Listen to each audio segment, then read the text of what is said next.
Welcome to another video blog by The Counseling Geek, a blog helping you, the professional educator, develop technical and 21st century skills.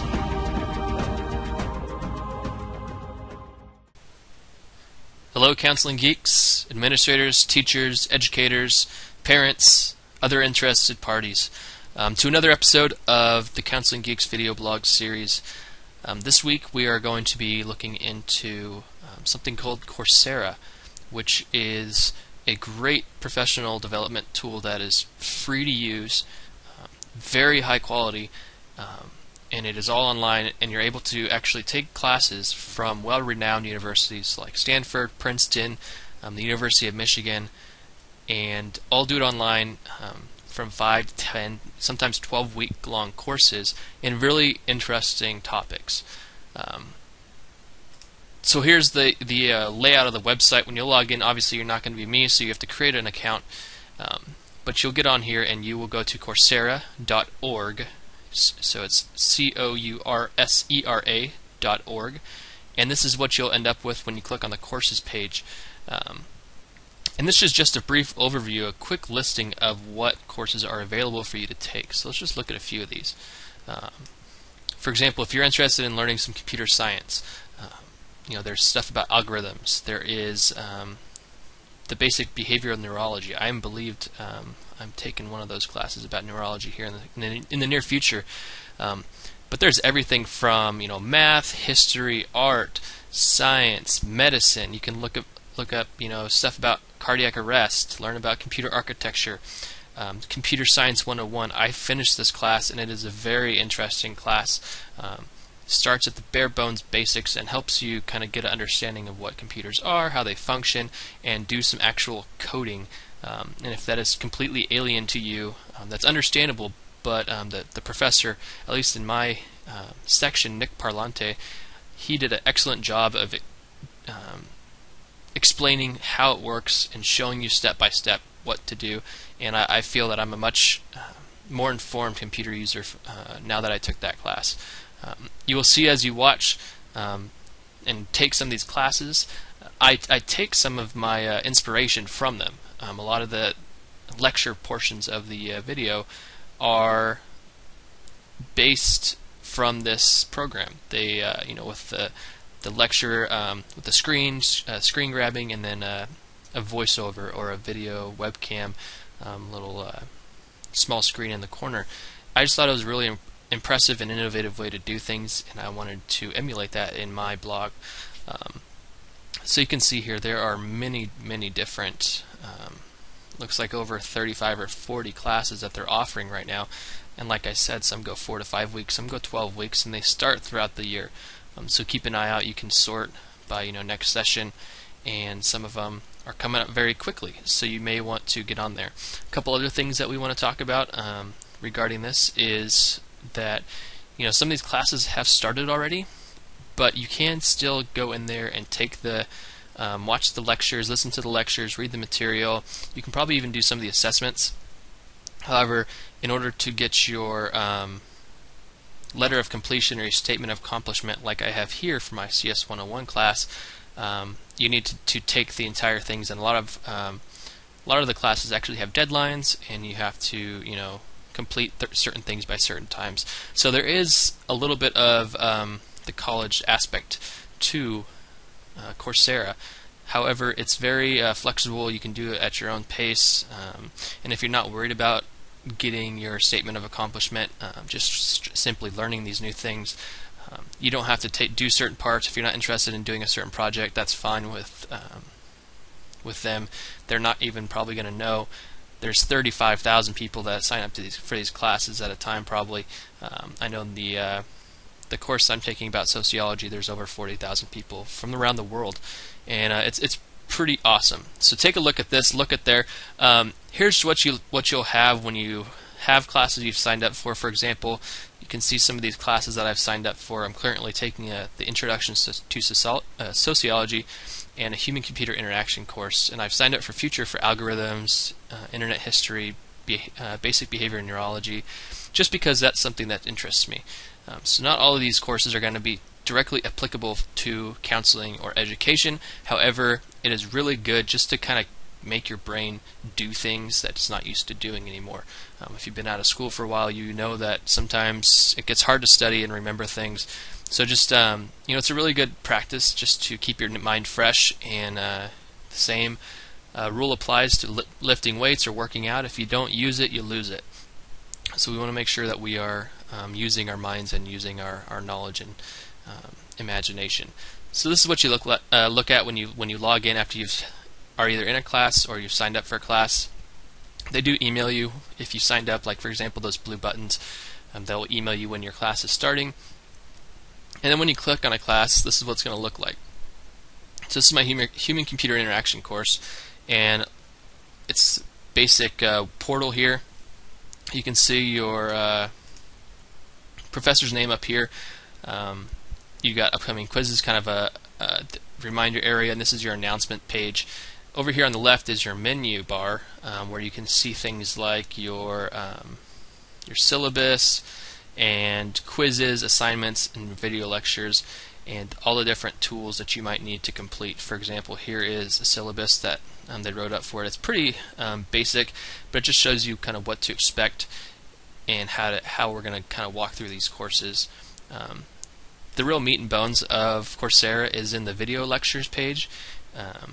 You can see I'm on week 6. I'm probably a little behind. I got caught up with a few things the last couple weeks that I haven't been spending as much time as I would like watching these videos. And videos can range from 10 minutes to 5 minutes to 20 minutes or an hour, depending on what the professors do. Normally it takes about an hour and a half to 2 hours a week to do a good job of following these courses. And like I said, you can do them at your own pace. So for example, I'll just show you kind of what's going to happen. Over here you'll see you can download the slides. A lot of people have PowerPoint slides that they include in their video. They give you that. If you don't speak English or if you have trouble hearing, there are subtitles that you can get. And you can also even download the video as an MP4 so you can take it with you on your iPad, your iPhone, a laptop, if you don't have internet access. So it's all very accessible and easy to use. So let's click on one of these and we'll see what happens. As you can see, I'm going to pause this real quick as I introduce it. A video will pop up. This is all using HTML5 now, I believe, which is an awesome new language that has just kind of been introduced in the last few years that's going to be really replacing like Adobe Flash. But that's a little more information than you need probably. But down here you can see it's just a basic video, kind of like YouTube. It'll load up and you'll click start and you'll watch it. And you'll see over here, I don't know if you can see that or not, this little yellow line. Some places will have more throughout here or at the very end. When we get there, I'll show you. It's a really cool midway stopping point assessment. So the professors will insert a question that you need to answer or a problem, and you get to do that as you're watching the video. So it's pretty sweet. So let's just go ahead and give you a quick overview of this. I'm going to skip around a little bit just so I can show you the different parts of it. But this is what you're going to be looking for in your videos. People are remarkable in all sorts of ways, but our attention and short-term memory are limited resources. Fortunately, there's hope. The representations provided by language, gesture, drawing, that the oranges puzzle works is you need to order the oranges by size, largest to smallest, left to right. Only one orange can be transferred at a time. Structure makes it much easier to remember the state. You don't have to remember which of these green pegs, they look a lot like bagels. And what we've done is we've turned this Towers of Hanoi game into something where the rules are the same. It's just the representation that's changed. So as you can see, we've reached this little yellow line and a question has popped up. I haven't watched this video yet, so I do not know the answer. But typically there'll be simple multiple choice questions that you can answer by just watching the last little portion of the video. So you can answer and it'll tell you if you got it right or not, and I'll just guess and see what happens. You can skip it as well if you're not interested in doing that, but it's really, I think it really helps solidify a lot of the learning. But But that's the basics of the video. You can watch all of it at once. One thing I don't like is it doesn't save your spot. So if you get this far in your video and you have to stop and step away, you just have to remember where you were in the video lecture when you come back.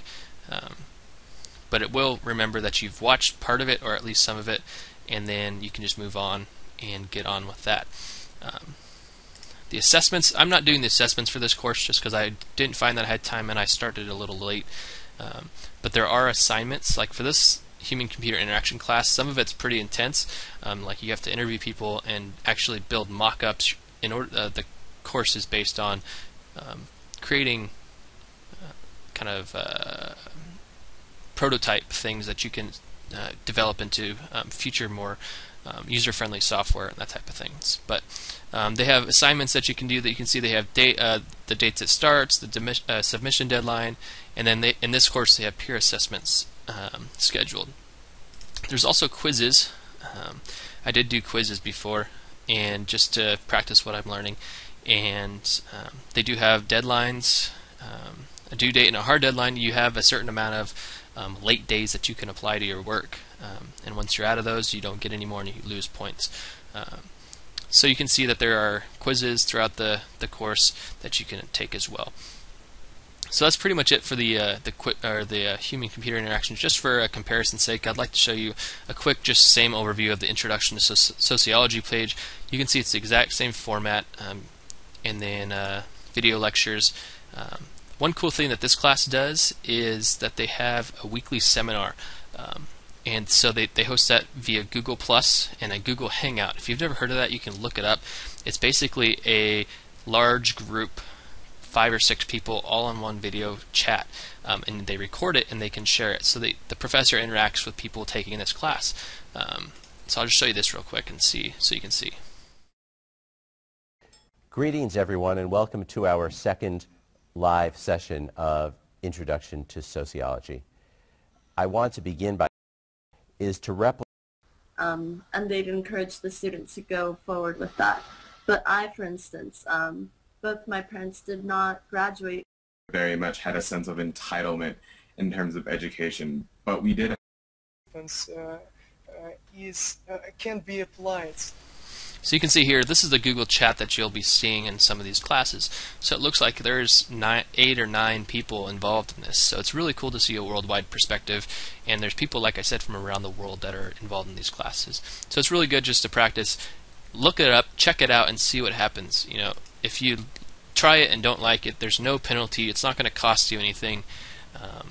You know, but if you don't try it, I think that you'll miss out on a lot of cool learning experiences that you can take home from that. So that's it for this. Remember that this is from Google, not from Google, I'm sorry. It's from Coursera.